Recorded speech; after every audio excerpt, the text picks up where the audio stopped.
quote, silent voter for Donald Trump.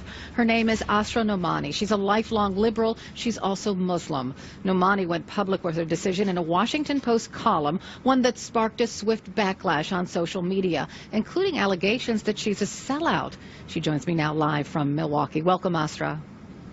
Hey, thank you so much, Carol. A lot of people say that you were courageous for going public in the Washington Post with your thoughts. Why did you think it was so important? Well, you know, Carol, I felt like this entire election year we have just silenced so many people. And like as you said, I'm a happy liberal. I believe in progressive values, but I do believe that we have a liberal honor brigade nowadays that is basically shutting up and silencing people who disagree with them.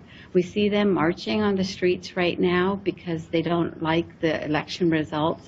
And unfortunately, whenever anybody would speak up, we were ridiculed or chastised. You know, even now, the idea of speaking out as somebody who's voted for Trump is earning me all sorts of lovely labels as like idiot and, you know, effer and all of these other ideas that I think violate liberal values of free speech and self-determination. And so I spoke out because I also believe we have to stand up for the dignity of all people, and Trump voters are human beings too.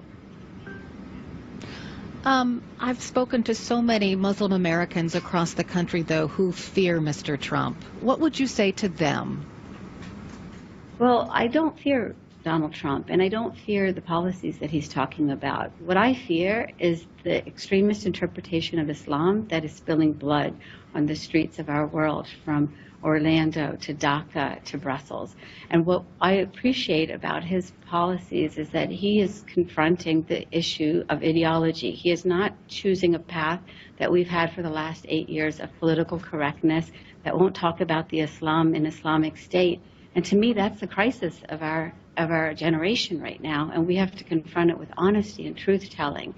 The solutions are not easy, they're not comfortable, but they're ones that we have to confront. And unfortunately, I believe that the liberals and the left have really betrayed America on that front for the sake of, you know, these ideas of pluralism and Islamophobia that are not really on the table. What really is on the table is the issue of just confronting an ideology. Let me ask you this, because I want to get to right down to the nitty gritty, because a lot of Muslim Americans are afraid when Mr. Trump talks about a Muslim ban. You know, he took it off his website for a time, but now it's back on. So they say that is extreme. That's singling a group of people out because of their religion and not allowing them in the United States because of that, and that's quintessentially un-American. What do you think about that?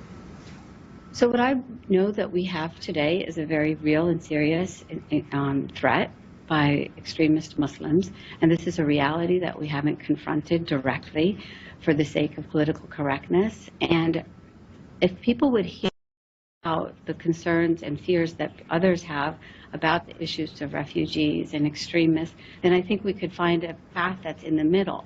But unfortunately, what happens is that this liberal honor brigade shuts down all conversation, calls you you know, bigot or racist or Islamophobe if you dare to speak your own concerns. And I know that the solution for our world is, in our country, is in the middle path. And I believe that the left must move to the middle, the right must move to the middle, and then we're going to come up with actually healthy solutions that protect national security as well as human rights. Mm-hmm.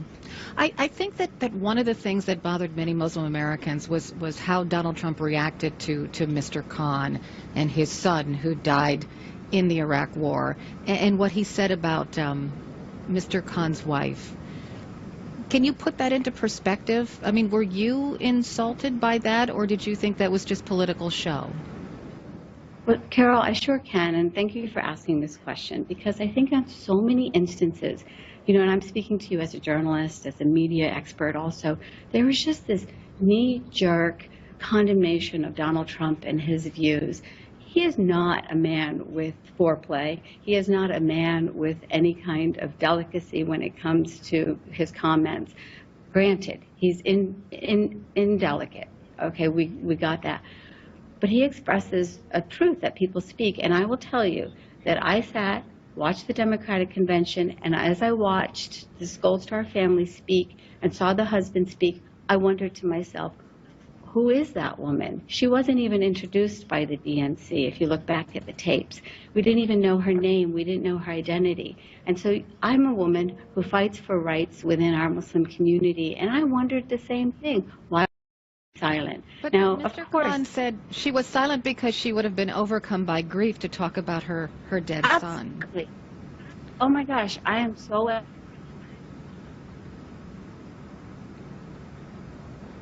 Oh my goodness. It's a bad Skype connection, and I apologize for that. But